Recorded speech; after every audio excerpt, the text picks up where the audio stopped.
합리적 진보라 말하면서 민주당을 지지하지 않는 이유.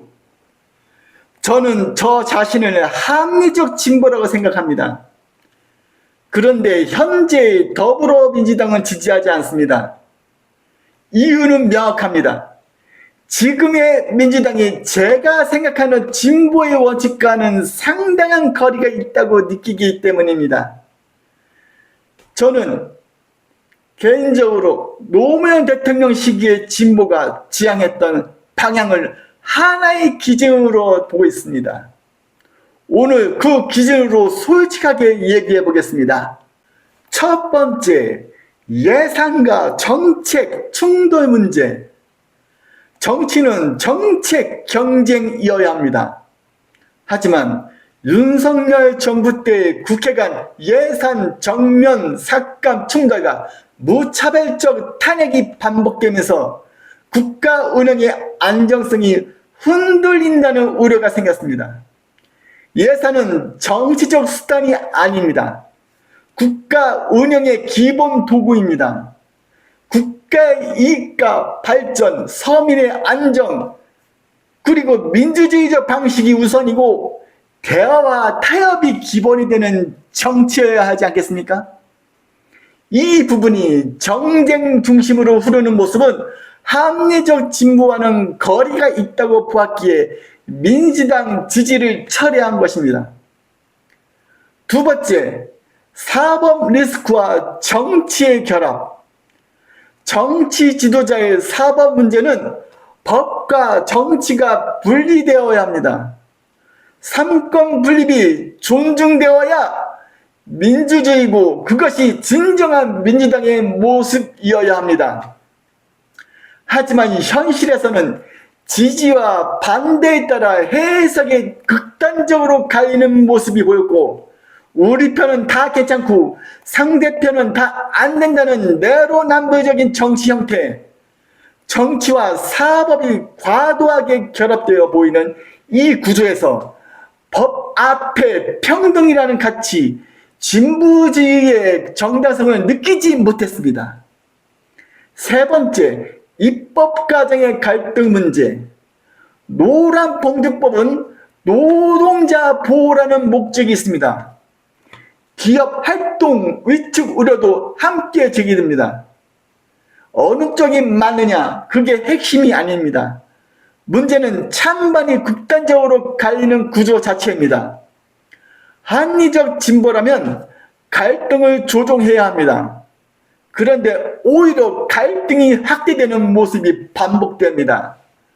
노동자가 보호받으려면 먼저 국가와 기업이 살아야하고 그 틀 안에서 노동자 보호가 이루어져야 모두가 사는 길이라고 생각합니다.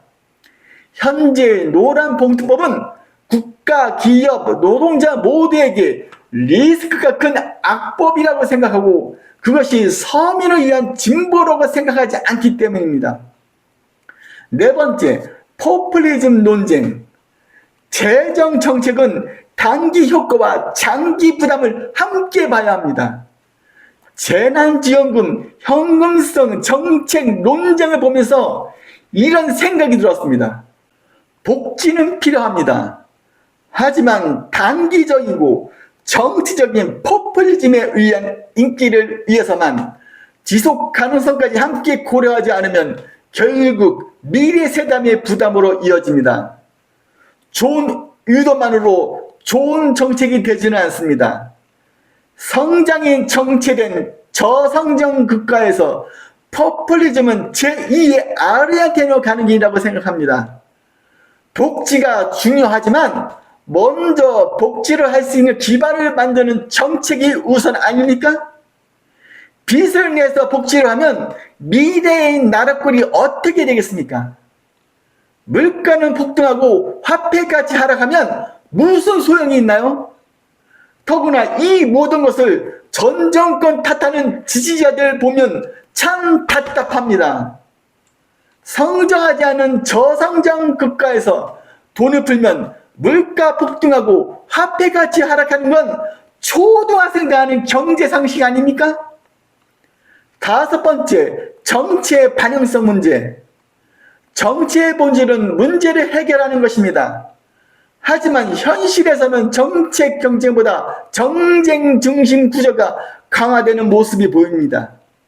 압도적인 국회의원 수로 모든 것이 다 정당화될 수는 없습니다. 싸우는 게 목적이 된 정치, 이건 진보도 보수도 아닙니다. 그냥 태보입니다. 이 5가지 이유 때문에 저는 문재인 정부 이후 이재명 체제까지 너무나도 실망스럽기 때문에 지지하지 않는 겁니다. 저는 대통령 지지율로 지지를 결정하지 않습니다. 저는 노무현 대통령의 지지율이 체결돼도 노무현을 지지했던 사람입니다. 정치는 국가가 제일 우선이고 그 다음이 민생이어야 합니다. 저는 좌우 정당이 중요하다고 생각하지 않습니다. 사적인 욕심보다 나라를 조금이라도 생각하고 서민의 삶을 지켜주는 참대 정치인, 그런 정치인을 선호합니다. 그것이 진정한 민주주의의 정당이라고 생각합니다. 대한민국의 모든 지도자들은 잘한 점도 못한 점도 다 있습니다. 여기서 중요한 것은 대한민국에 대한 잘못보다 잘한 점이 엄청나게 크거나 아니면 사적인 희생을 감수하며 올바르게 정치했다고 생각하는 정치인을 좋아합니다.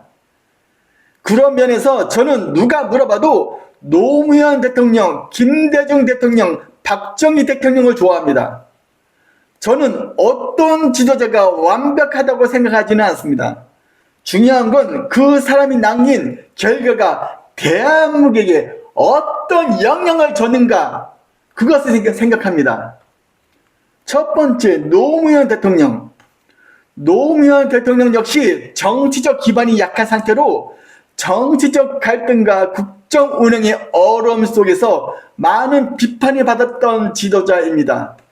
하지만 그럼에도 불구하고 권위주의를 내려놓고 진심으로 시민과 직접 소통하려 했던 정치, 다른 국가 지도자 사이에서도 당당하게 지역주의의 완화와 권력 분산을 시도했던 흐름은 대한민국 민주주의를 한 단계 발전시킨 중요한 시도였다고 평가합니다.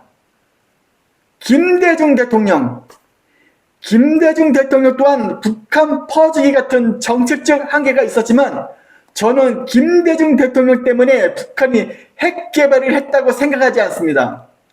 북한은 자신들 정권을 지키는 게 1순위이고 핵만이 지켜준다고 생각하기 때문에 핵 개발은 어떻게든 했을 것이라고 생각하기 때문입니다. 그래서 북한은 어차피 중국이나 러시아에게 땅을 개방하거나 팔더라도 핵은 개발했을 것입니다. 김대중 대통령은 본인을 희생하며 민주주의를 지킨 투사이며 IMF 위기 속에서 국가 경제를 회복시키고 정보통신 사업을 적극 육성하며 대한민국의 성장 기반을 만든 점, 그리고 민주주의와 인권을 위해 평생을 헌신했던 점은 높이 평가받아야 한다고 생각합니다. 박정희 대통령 역시 권위주의 통치와 민주주의 훼손이라는 분명한 한계를 가진 지도자입니다. 하지만 산업화와 경제 개발을 통해 보릿고개를 넘어 필리핀보다 못사는 대한민국을 가난에서 벗어나게 만든 점, 국가 기반 사업을 구축하며 현재 대한민국의 경제 토대를 만든 점은 분명히 역사적으로 큰 의미가 있다고 봅니다. 저는 완벽한 지도자를 찾지 않습니다. 단점 속에서도 대한민국을 앞으로 나아가게 만든 사람을 평가합니다. 저는 진보의 가치를 부정하지 않습니다. 오히려 그 가치를 중요하게 생각하기 때문에 더 엄격한 기준으로 평가합니다. 합리적 진보는 진영이 아니라 원칙을 기준으로 움직입니다. 내 편이라고 해서 무조건 옳다고 하지 않고 상대라고 해서 무조건 틀렸다고 하지 않습니다. 그래서 저는 특정 정당이 아니라 원칙과 기준을 선택합니다. 여러분은 어떻게 생각하시나요? 지금의 진보, 보수, 여러분이 생각하는 진보와 보수의 원칙과 얼마나 가깝다고 느끼십니까? 솔직한 생각을 댓글로 남겨주세요. 동의든 반박이든 생각하는 시민의 목소리라면 모두 환영합니다. 좋아요와 구독은 이런 불편한 얘기를 계속할 수 있는 힘이 됩니다. 다음 영상에서 뵙겠습니다.